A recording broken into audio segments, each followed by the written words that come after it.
د الله رسول فرمایي کچیری یو سړی راولاړ سو یو روزاتي ته یا خورما یا اوبه یا بل شی ورکي د روزه ماته پر هغه روزه ور باندې ماته کا صحیح حدیث ترمذی حدیث د الله رسول فرمایي چې څومره ثوابونه الله و دې روزاتي ته ورکي وتا ته الله رب العزت د دې روزاتي څو ثواب دي دغه ثوابونه الله ستا په عمل نامه کې لیکي سلمان فارسی پوښتنه وکړه ول یا رسول الله نو په مشت خار سړی وس نه لري چې د چا د روزه مات ترتیب چې دی هغه برابر کی د الله رسول ته فرمایلی یو غړ پوبه کیږي کنه کیږي بالکل صحیح یو غړ پوبه شیدې شلومبې شربت یو ګولا ډوډۍ یو پکوړه یا پلانې د الله رسول فرمایي چې څومره اجرونه الله دې روزاتي تور کوي د همره اجرونه الله ستا په عمل نامه کې بدلږي د عمل نامې سره کمیږي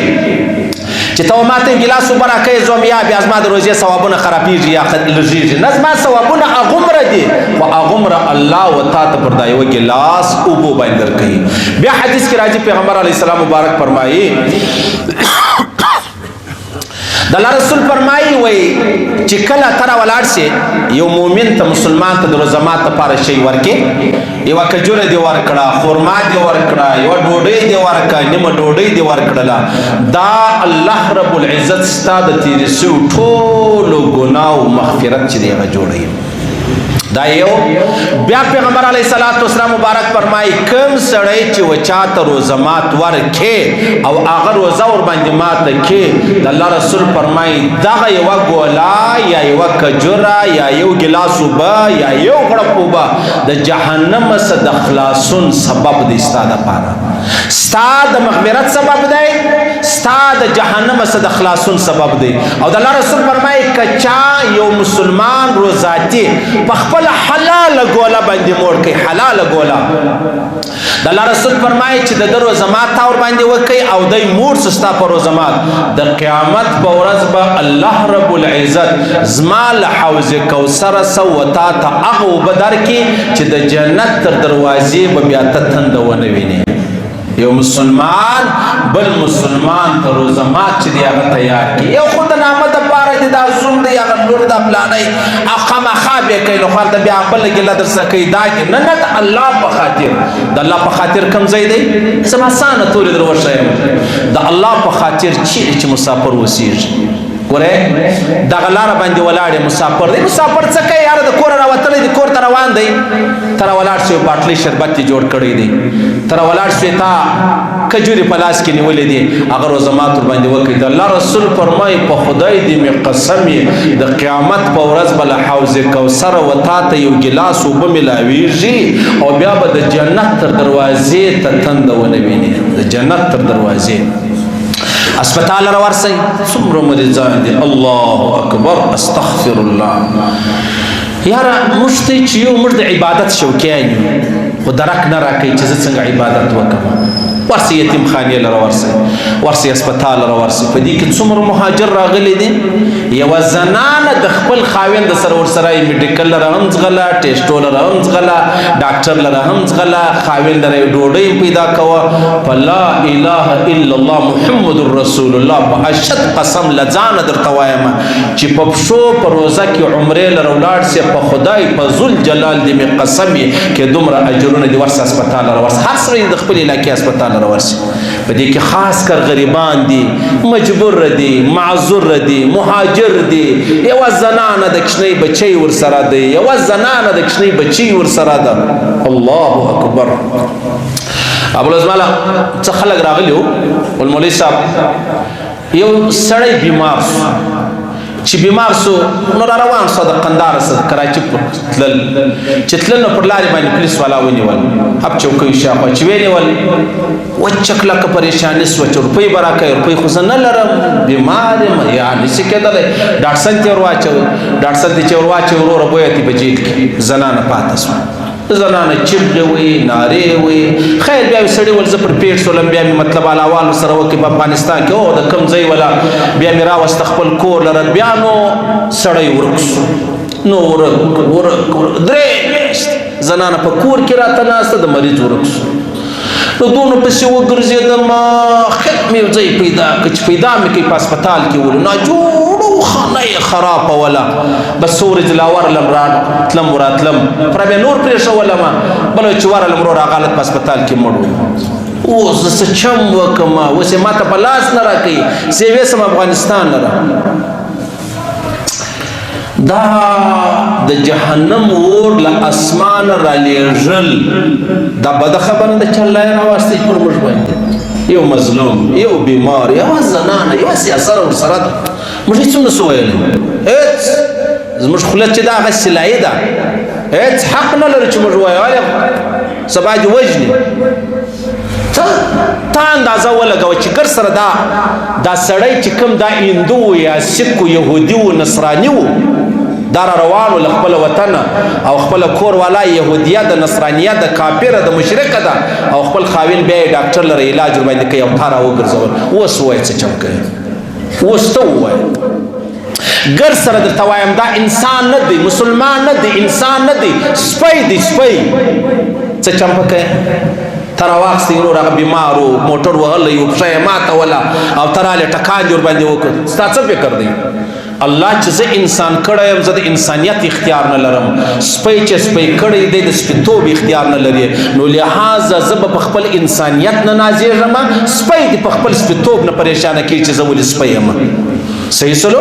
دا خو الله رب العزت کله کله د یوې خبرې د وجې الله رب العزت دا ټوله دنیا پر دغه لخوا راواړوي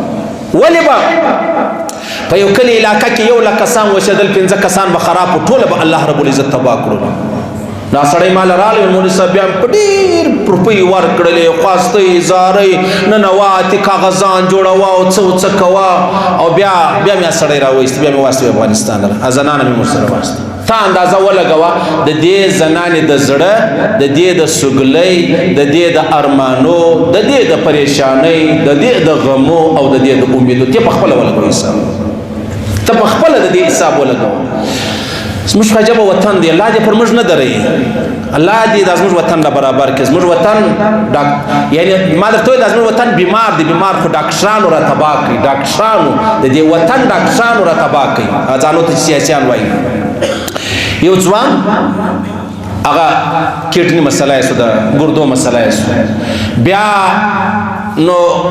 هسپتال چې ولاړو دا یو خور یې تیاره سوه چې زه به دا خپل پښتورګي ورکوم ځوان ورور مې دی تازه شادي شده دی یا به څنګه یې هغه چې ورسه ډاکټران هغه وایي ته شناختي کارډ نه لري چې ته شناختي کارډ نه لري بیا ځوان مړ سو ستا د یوه شناختي کارډ دپاره زما دی شیرینه ځواني خواره سوه یاره دنیا خو د سپیانو علاج لا کوي د سپیانو پوښتنه کوي شناختي کارډ و ضروري دی انسانیت څه سو مسلمانیت څه سوه همسایه‌توب څه سلو سړیتوب څه سلو دا ولې یا ته شناختي کارډ نه لرې نو لحاظه ستا دا هغه مړ سو پر ځوانه ځواني مړ سو ورسه د کور والا څه پوښتنه وکړه زه په خبر یم کور والا څه ورسه پوښتنه وکړه ته چې لاس پورته کړې ته څه وایې وایي ډاکټرانو ستاسې نن اوله وه چې تی داسې د قانون مطابق علاج کوئ موږ ته یې نه سره خبر د مړو څه ګردې نه باسئ سترګې نه ځینې باسئ هغه غریب یې پرې ایستلی د علاج دپاره تا یې ګرده نه دی ایستلې ولې ظالمه چې پر ما رالې زما ځوان خاوین زما ځوان ورور زما ځوان زوی ستا د یوې خبرې د وجې ولاړی د همیشه دپاره یې سترګې پټې کړلې ته به هم زوی لرې ته به هم ورور لرې ته به هم خور لرې ته به هم لور لرې او ته هم ژوند لرې ته هم ځان ټینګوه نو تاسو داسې کوئ ورسئ هسپتال ته ولاړ شئ هسپتال کې بیماران شته په دغه روزه کې ورسه د چا به روزه وي چا به نه یا سپین سري ورته ناست دي یا زنانه د سپین ږیري ورته ناست دي ورور ورته ناست دی زوی ورته ناست دی روپۍ مه لره شناخت مه لره او میډیکلانو والا زما دا یقین دی چې په زرو میډیکلانو کې به 999 الله جهنم لره بیایي 999 به الله جهنم لره بیایي هغه ګولۍ دې راکړې چې زه نور تباه کړلم زه خو راغلی په علاج پسې وم ډاکټرانو کې به په 100,000 کې به 99,999 به جهنم لري چې هغه یو چې لږ تبلیغي دی مسلمان دی څه دینداره دی څه د انسانیت خیرخوا دی هغه به جنت لري دا به جهنم لري تا زما کور را خراب کړي تا زما ځواني را خراب کړه تا زما ژوند را در په در کوي الله به تا دغسې در په در کوي صحیح سلو زه دا نه درته وایم چې زما مسجد لرې راوړئ دا نه درته چې مولوي صاحب ما تېره زما سره ملایندې تېره زه دا نه درته وایم ورسئ دا خو نو وکئ پیغور هم نه در کوم چې یاره ته یې ولې نه کوئ څوک په وس لري څوک په وس لري خو زه ځای در ښیم ورسه جیل لره ورسه څومره ډېر ځوانان ناست دي د چا کور والا په کور کې یوازې د چا لور په کور کې یوازې د چا ادې په کور کې یوازې ده اوس خامخا به دی 6 میاشتې نورې پوره کوي 10,000 جرمانه نه لري چې هغه ادا کړي ځان را خلاص کړي دی به خامخا 6 میاشتې تېروي ورسه جیل لره ورسه جیل لره سره خبره وکړه ورته غله د غلو چمونه مه کوه راسه لاره راوښیه دغه ځوانان دي دا بندیان دي یا جرم کړی یا نه کړی خوا دې خلاصېږي پیسې به زه جمع کړم ته څه وایې ته څه وایه اوس څه فکر دی چې تا یو ځوان رایله کوي یو سپین ږیری رایله کوي یو زنانه رایله کړله په بندي والا دا چې کور ته ننوځي د دې زړه څه وایي قاضي حمیدالله جان صاحب فرمایله رحمه الله ول تا چې د چا سره داسې کار وکړي دی مور ته چې ماته دعا وکړه دعا هغه چې چاته نه وایي د ده د زړه څه بې اختیاره یو وځي هغه عرش ته رسېږي صحیح سلو ورسې وګورئ نو بیا ملایان حق نه وایي ملایانو سترګې پټې کړې دي ستا سترګې چړې پکې اوس ستا په سترګو کې څومره ظلم روان دي څومره بد حال دی نو تاسو زما دا مسجد ته مخامخ یو کور و هندو دا به د روزمات پر ټیم یو باټلي شربت تیار کړی و نو دا به راایستلی روزاتیان تېرېدل هغو ته بیا یې ورکول ما سبحان الله الله اکبر په دې کې دی مسلمان هم شته چې خوله یې سپېره ده چې زما روزه ده او روزه یې نه وي سګرېټ هم څکولی نسوار یې هم کړي او هندو ورته ولاړ دی نو معنا دا سوه چې د مسلمان دپاره د جهنم دروازه خلاصه ولاړه ده د کافر دپاره د جنت دروازه خلاصه ولاړه خالي یوه خبره ده کافر وایي لا اله الا الله محمد رسول الله او مسلمان وایي چې زه د دې لا اله الا الله څه بېزاره یم دغه دوې خبرې دي دا دوې خبرې دي صحیح سلو نو د الله رسول فرمایي که څوک راولاړ سو یو مسلمان تیرو زمات ورکوي یا اوبه یا شلومبې یا شربت یا پکوړه یا خورما یا یو ګوله ډوډۍ یا 15 ډوډۍ در اخیستې یوه ډوډۍ د دې کره ورکړله د الله رسول فرمایي الله رب العزت بله حوض کوثره تا ته داسې اوبه درکړي د جنت تر دروازې به دې الله نه ترې کوي د جنت تر دروازې څونه اسانه خبرې مې درته وکړې ګرانې مې نه دي درته کړې یوه مې هم ګرانه نه ده درته کړې یوه مې هم هغه نه ده درته کړې چې ستا تر وس وتلې ده نو لہذا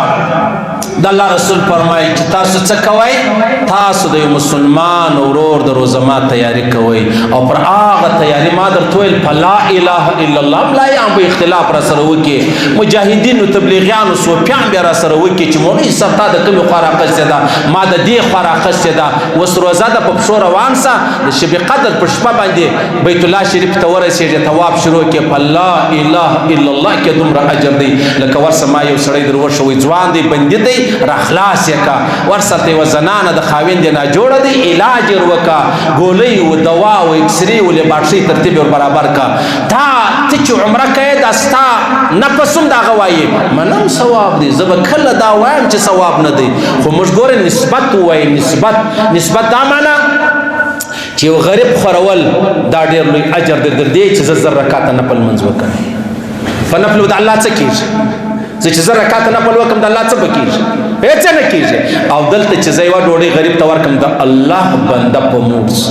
نو د الله بنده مړول دا معمولي خبره ده الله دې موږ ټولو ته رانصیب کړي نو د الله رسول فرمایي چې تاسو څه کوئ تاسو په روزه کې د یو مسلمان ورور د روزه مات ترتیب برابر اوس یو سړی وایي یاره زه خو دونه وس نه لرم دسترخوان هوار کړمه یاره دومره خو لرې چې دا ستا په محله کې یو یتیم دی یا کونډه دی یا غریب دی یا مسافر دی یا مهاجر دی یا در په دره دی د ماښام په ګوله باندې حیران دي 2 ډوډۍ در اخیستې یوه ډوډۍ خو ورکولی شي ورکه یوه ډوډۍ ورکوي ګوره هغه ابراهیم علیه السلام مبارک چې اور ته وراچولی موږ ته یې خو اورېدلي دا توتکۍ و په خوله کې اوبه راوړی نو هغه ور دې مړ کوي ور دې مړ کوي خوشاده سوه آباده سوه په ښه خوله یې ګرد یادوو په ښه خوله یې ګرد یادوو کربوړی و اور ته ناست و ور یې تیزوي د ده په خوله باندې ور تیز سولو نن یې موږ ګرده په بده خوله یادوو د مرګ دپاره یې کوشش کوو هر سړی کوشش دا کوي چې اول کربوړی زه مردار کړمه 2 لارې دي یوه د توتکۍ لاره راپاته سوه یوه د کربوړي راپاته سوله د توتکۍ په لاره کې به ما او تا په قبر کې خلک هم په ښه نامه یادوي او د کربوړي په لاره کې ما او تا پر دا روډو ګرځو خلک به ما او تا ته بد وایي او بیا بله خبره دا د عزیزانو د الله رسول فرمایي چې تاسو په روزه کې 4 شیان لازمي کوئ دوی خبرې د الله د رضا دپاره دي او دوی خبرې ته چاره نه لري. اولنۍ خبره دا ده د الله رسول فرمایي د ابن خزیمه حدیث دی د الله رسول فرمایي تاسو په روزه کې چیش ډېر وایاست لا اله الا الله لا اله الا الله دومره اجرونه دي. د الله رسول فرمایي چې کله یو سړی کلمه شریفه ووایي دا ډایرکټ عرش ته رسېږي هېڅ یو رکاوټ په مابینځ کې نشته. لا اله الا الله لا اله الا الله. ایو حدیث کې راځي د الله رسول فرمایي علامه بیهقي حدیث نقل کړی دی بني اسرائیل کې ځوان مړ شو چې مړ شو ملایکې راغلې د ټول اندامونه یې وکتلې هېڅ یوه نیکي نه وه پکې د ټول اندامونه سترګې غوږونه لاسونه پښې یو شی نه و خو لیکن د ده چې خوله خلاصه کړه د ژبه د تالو سره لګېدلې وه د الله رسول فرمایي د مرګ پر حال ویل لا اله الا الله په دغه وخت کې دا ژبه د تالو سره لګېدلې وه دا کلمه یې ویله مرګ راغلی د الله رسول فرمایي په دا یوه واره ویلو باندې الله جنت ورکوي. د الله رسول فرمایي د قیامت پر ورځ به اعلان وسي چې هغه سړی دی د جهنم راوځي چې په ټول ژوند یې یو واره ویلي لا اله الا الله لا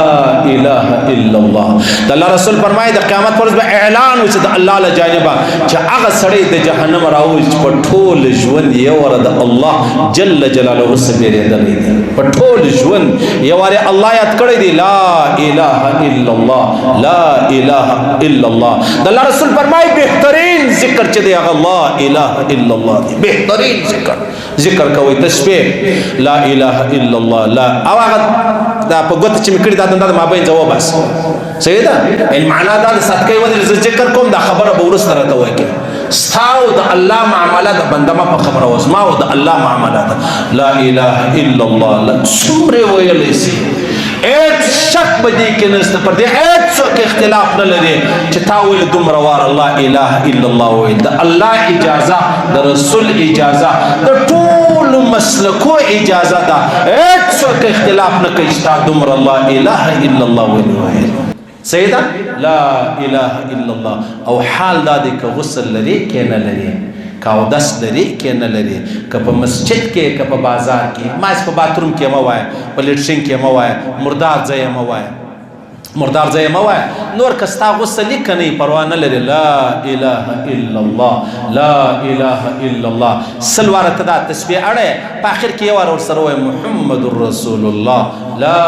اله الا الله دا زموږ ذکر دی په آخر کې یو واره ورسره وایه محمد رسول الله محمد رسول الله. بس عزیزانو ټیم را باندې پرسولو ټیم نه ضایع کوم رش ډېر دی نو الله دې موږ ته د دې روژې احترام را نصیب کړي الله دې موږ ته د دې روژې فضیلتونه را نصیب کړي الله دې موږ ته د دې روژې برکتونه را نصیب کړي الله دې د روژې د بې احترامۍ او بې قدرۍ وساتي.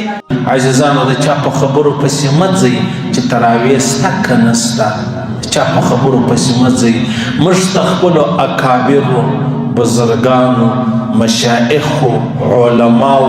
امام بخاری و مسلم امام ابو حنیفه و امام مالک و امام شافعی و امام احمد بن حنبل دا خبرې کړي دي نظما ضرورت سته نستا ضرورت سته نظما په ویلو تراویح کیږي نظما په ویلو په نه ویلو باندې تراویح نه تراویح کیږي دا خبره چې دا خبره دماغ وباسئ قطعا په داسې خبرو کې مرضی او د الله رسول فرمایي د قیامت یوه علامه ده د خلک به د دین هغه کار کوي چې د ده پکې فایده وي کې تاوان بیا یې نه کوي. او اوس خبره د هغه ده چې یاره دا څه خلک وایي وایي تراویح چې د هغه نسته نو په نه تراویح کې ستا فایده ده داسې نه ده چې ستا ګټه ده په نه تراویح کې ستا فایده ده دا نه چې ستا تاوان دی. اوس که ستا تاوان وی بیا دې والله کړی وی نو ګټه ده بس هسې دی چا خبره غواړي چې پلانې هغه صاحب یا ملا صاحب یا پیر صاحب ویلې چې دغه تراویح چې دی هغه نسته زموږ دپاره حجت چې دی هغه زموږ تېر شوي اکابر دي بزرګان دي پر ایمان مړه سو پر اسلام مړه سو خاتمه یې پر ایمان شوله زموږ دا یقین دی چې موږ پر هغه لاره ولاړ سو هغه کامیابه یو. او که چیرې یو سړی د ژوندي سړي خبرې مني دا ژوندی سړی څه معلومه ده که سبا الله ایمان جنې واخیستی